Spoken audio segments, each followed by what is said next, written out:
この動画は去年家族になったブレアの体をマッサージだけでなく様々な角度からコンディショニングしていく工程の記録です。骨格上問題のある犬や怪我や手術によって体がバランスよく使えていない犬と暮らす方、またはよくわからないけれども愛犬の歩き方に違和感がある方の参考になれば嬉しいです。ブレアは前足が右より左の方が長いので、短い方の右に負担がかかっています。そして肩より腰の方が若干高いので、平均的な犬より体の前方に負荷がかかり、脊髄の間で圧が均等に分担されずに一定の部位に負荷がかかってしまいます。毎朝腰を触るとこんな風に大きなスパズムが起こります。コンディショニングの当面の目的はスパズムが起こりにくくする、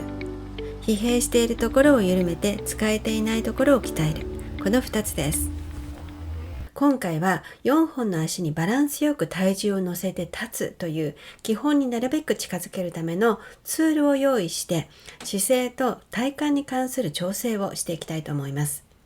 今日紹介する内容は若く健康な犬にもおすすめですが、骨格の不具合がある、なんとなく歩き方がおかしい、ゆっくり散歩しているのにぴょんぴょんジャンプしていることが多い、こんなワンちゃんにも安全にできるコンディショニングです。今日は低いプラットフォームを前足用に1つ、後ろ足用に1つ作ります。100均で見つけたすのこ、木の板、そして階段用の滑り止めマットで作っていきます。カッターで切れるんじゃないかと簡単に考えていましたけれども、さすがに無謀だったので、物置から剪定用のノコギリに似たものを見つけたので、それで切ってみました。まずバランスよく立つということを意識したいので、あえて空気を入れるタイプのバランスディスクやボールは使いません。4本の足に無理なくバランスよく体重をかけることがそもそもできていない犬にはですね、バランスディスク等は適切でないことの方が多いので、皆さんもお気をつけください。すのこの端は木の板に合わせて切り落としました。そこに階段用の滑り止めマットを貼って即席のプラットフォームの完成です。ブレアに作るのは低く平らなものなので難易度は低いですが、それぞれの足の位置を意識してほしいので、足を乗せる表面は割と小さめになるようにしています。犬の体格に見合ったプラットフォームのサイズについては、プライベートのコンサルテーションや各種セミナーなどで、詳しくお伝えしているので、ご興味ある方はお問い合わせください。神経質なワンちゃんなら警戒させないように、さりげなくプラットフォームの上やその周辺におやつをまいて、興味を引きながらプラットフォームに触れることに慣れさせていくといいと思います。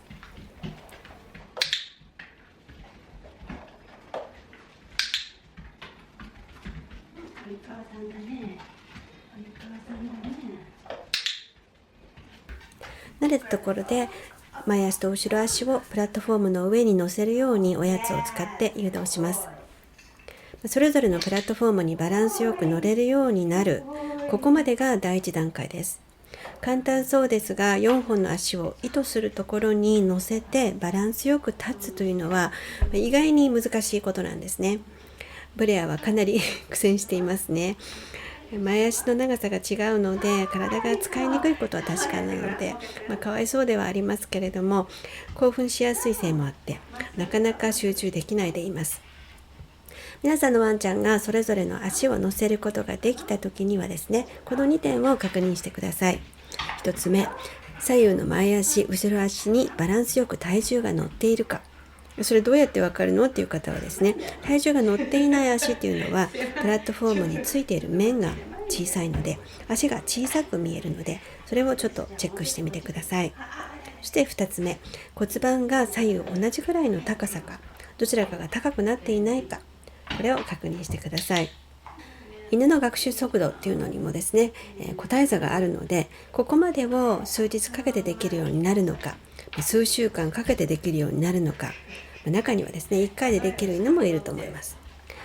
それを見極めながら人も根気よくやっていきましょう。うちの子は無理と早々に諦めないことが肝心です。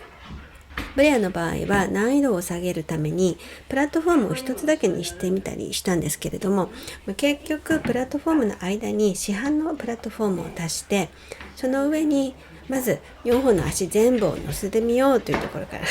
始めることにしました。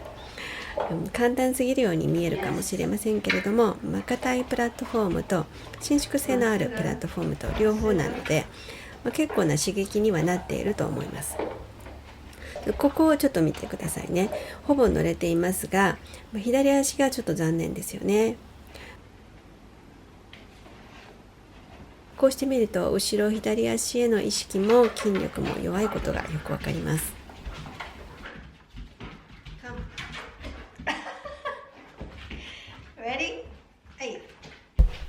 画面にお尻を向けて申し訳ないんですけれども、しばらくお付き合いください。後ろから見ると体がアルファベットの C のように曲がっているのがよくわかりますね。この体の使い方を少しずつ変えていきたいところです。そのために何をやっているかというと、体の横を手で軽く押しています。平均台みたいなものに乗っている時に、誰かに体を押されたらぐらっとふらついて台から落ちてしまうかもしれません。でもお腹にぐっと力を入れて足を踏ん張っていたら、体のバランスを保ちやすいですよね。そんなイメージで犬の体を軽く押して、そこでぐっと体幹を使ってもらいます。急にやりすぎると嫌がられるだけですので、慎重にやります。ご覧いただくと分かるように、ブレアはお座りしてしまったり、プラットフォームから降りてしまいました。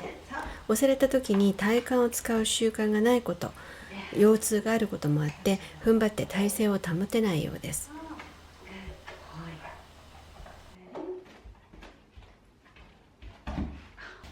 それとここですね、ブレアの尻尾にちょっと注目してください。この割とゆっくり左右に振っているのは、ちょっとよくわからないなっていう不安な感情と、言えると思います。この動画を見てくださっている皆さんは、犬が尻尾を振るのは嬉しい時だけではないということはもうご存知だと思いますけれども、尻尾の振り方にはですね、もう幾通りものコミュニケーションがあります。ブレアは結構いっぱいいっぱいなのかもしれないです。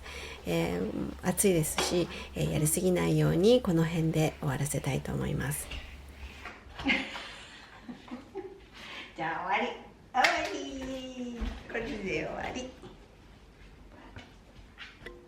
いかがでしたでしょうか。プラットフォームを使っての姿勢矯正と体幹強化っていうのは、長期戦になりそうですけれども、